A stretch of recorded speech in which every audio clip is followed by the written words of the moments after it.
খুনি হাসিনাকে দেশে আনতে হবে, তাকে ফাঁসিতে ঝুলাতে হবে। আপনারা সাহস নিয়ে বিচার করেন, ছাত্র জনতা আপনাদের সাথে আছে। বাংলাদেশ প্রশ্নে আমাদের সবাইকে ঐক্যবদ্ধ হইতে হবে। এই জায়গায় যদি কেউ ব্যর্থ করে, সেটা যদি জামাত ইসলাম করে, আমরা জামাত ইসলামের বিরুদ্ধে কথা বলবো। শিবির করে, আমরা শিবিরের বিরুদ্ধে কথা বলবো। সেটা যদি বিএনপি করে, আমরা বিএনপির বিরুদ্ধে কথা বলবো। সেটা যদি ছাত্রদল করে, আমরা তার বিরুদ্ধে কথা বলবো। 28 অক্টোবরের মাধ্যমে বাংলাদেশে ফেসিবাদের বীজ বপন হয়। 28 অক্টোবর থেকে আমাদের শিক্ষা নিতে হবে। 28 অক্টোবর আমাদের শেখায় আমাদের এই দেশের শত্রু এবং মিত্র আমাদেরকে চিনতে হবে। রাজনীতিতে যদি আমরা শত্রু এবং মিত্র চিনতে ভুল করি, তাহলে আমাদেরকে আবার দীর্ঘ ফেসিবাদ, আবার দুঃশাসনের মধ্যে দিয়ে আমাদেরকে যেতে হতে পারে। যে 28 অক্টোবরের মাধ্যমে খুনি হাসিনা বাংলাদেশে 16 বছর ফেসিবাদ কায়েম করেছিল, গুম খুন আইনাগর তৈরি করেছিল, জাতীয় নেতৃবৃন্দকে বিচারিক হত্যাকাণ্ডের মাধ্যমে নেতৃত্ব শূন্য করার চেষ্টা করেছিল এবং বাংলাদেশের আবশ্যিক নেত্রী বেগম খালেদা জিয়াকে দীর্ঘদিন ধরে জেলে বন্দী রেখেছিল। সেই 28 অক্টোবর থেকে আমাদের শিক্ষা নিতে হবে। আমরা যদি শত্রু এবং মিত্র এখন পর্যন্ত আইডেন্টিফাই করতে না পারি, তাহলে সামনে আবার আমাদের জন্য দুঃশাসন আসতে পারে। এখন এই শত্রু এবং মিত্র কারা? 28 অক্টোবর যদি আমরা দেখি, সেই 28 অক্টোবরে খুনি হাসিনা এবং তার দোসর 14 দলীয় জোট সেদিন দিনে দুপুরে আমাদের ভাইদেরকে মেরে রক্তাক্ত করে নৃত্য করেছিল লাশের উপরে। সে নৃত্য করেছিল কারা? বাপ্পাদিত্য বসু, ছাত্রমন্ত্রী। এই দোসররা, এই কালচারাল ফেসিস্টরা শাহবাগ কায়েম করার মাধ্যমে বাংলাদেশে দীর্ঘদিন ধরে ফেসিবাদ কায়েম করেছিল।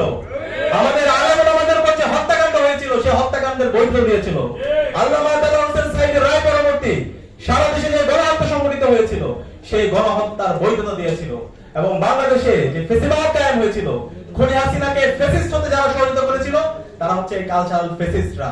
এবং এই কালচারাল ফেসিস্টরা আমাদের পার্বত্য চট্টগ্রামে যে আজকে বাংলাদেশের অখণ্ডতা, বাংলাদেশের স্বাধীনতা, সার্বভৌমত্ব আজকে যে উজ্জ্বল অবস্থায় আছে, এই পার্বত্য চট্টগ্রাম মেজর জিয়ার, শহীদ জিয়ার এবং বেগম খালেদা জিয়ার সিগনিফিকেন্ট অবদান আছে।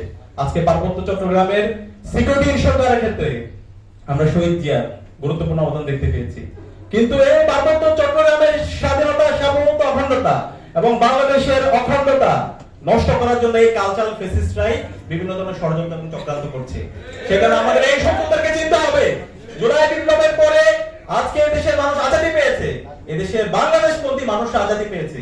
এই বাংলাদেশপন্থী মানুষদের মধ্যে বিভাজন তৈরি করার জন্য এই কালচারাল ফেসিস্ট শক্তি আবার নতুন ভাবে ষড়যন্ত্র এবং চক্রান্ত করছে। আমি সবাইকে অনুরোধ করবো, এই 28 অক্টোবর থেকে শিক্ষা হচ্ছে এই কালচারাল ফেসিবাদের বিরুদ্ধে, কালচারাল ফেসিস্টদের বিরুদ্ধে, মুজিববাদের বিরুদ্ধে আমাদের সবাইকে ঐক্যবদ্ধ থাকতে হবে। আমরা কি পারবো ইনশাআল্লাহ? এবং একই সাথে আমি অনুরোধ করব, আমাদের আজকে জুলাই বিপ্লবের পরে 1 বছর হয়ে গেছে, অন্তর্বর্তীকালীন সরকারকে শহীদদের রক্তের উপর বসানো হয়েছে। যে প্রত্যাশা, যে আকাঙ্ক্ষা নিয়ে আমরা বসেছি, যেভাবে বিপ্লবকে ধারণ করার দরকার ছিল, আমরা তার ব্যর্থ হয়ে দেখতে পাচ্ছি। আজকে আমরা অনুরোধ করবো অন্তর্বর্তীকালীন সরকারকে, বিগত ফেসিবাদী আমলে খুনি হাসিনা এই 28 অক্টোবর থেকে শুরু করে, পিলখানা হত্যাকাণ্ড থেকে শুরু করে, আল্লামা দেলোয়ার হোসেন সাঈদীর রায় পরবর্তী গণহত্যা, বিচারিক হত্যাকাণ্ড এবং বেগম জিয়া থেকে শুরু করে বেগম জিয়ার উপর যে দীর্ঘদিন ধরে কারাগারে নিষ্পেষণ করা হয়েছে এবং ছাত্রদল, ছাত্র শিবির এবং বিএনপি, জামাত সহ বাংলাদেশপন্থী রাজনৈতিক দলের উপর যারা নির্যাতন, নিষ্পেষণ করেছে, যারা গুম করেছে, আইনাগর তৈরি করেছে, খুন করেছে, এই সকল চক্রকে দৃষ্টান্তমূলক বিচারের আওতায় নিয়ে আসতে হবে। এবং এই জুলাইয়ে যে গণহত্যা এবং শিশু হত্যা সংঘটিত হয়েছে, এই প্রত্যেকটা হত্যাকাণ্ডের বিচার এই দেশে হইতে হবে। খুনি হাসিনাকে দেশে আনতে হবে, তাকে ফাঁসিতে ঝুলাতে হবে। অন্তর্বর্তীকালীন সরকারকে বলতে চাই এবং আন্তর্জাতিক অপরাধ ট্রাইব্যুনালকে বলতে চাই, আপনারা সাহস নিয়ে বিচার করেন, ছাত্র জনতা আপনাদের সাথে আছে। খুনি হাসিনা এবং তার দোসরদের এদেশে রাজনীতি করার কোনো অধিকার নাই। খুনি হাসিনার নিষিদ্ধ ঘোষিত আওয়ামী লীগ, নিষিদ্ধ ঘোষিত ছাত্রলীগ, নিষিদ্ধ ঘোষিত যুবলীগ এবং তার দোসরদের বাংলাদেশে রাজনীতি করার কোনো অধিকার নাই। এরা সন্ত্রাসী দল, এরা রাজতন্ত্র কায়েম করার মাধ্যমে বাংলাদেশের আমাদের স্বাধীনতার সার্বভৌমত্বকে, অখণ্ডতাকে তারা নষ্ট করার চেষ্টা করেছিল। আমাদের এই দেশকে ভারতের সাবলেট কলোনি বানিয়েছিল। ভারতের প্রেসক্রিপশনে আমাদের দেশের রাজনীতি, অর্থনীতি থেকে শুরু করে আমাদের এই শিক্ষা ব্যবস্থাকে তারা ধ্বংস করেছে। সুতরাং এই দেশে আর মুজিববাদীদের, খুনি হাসিনার রাজনীতি করার কোনো অধিকার নাই।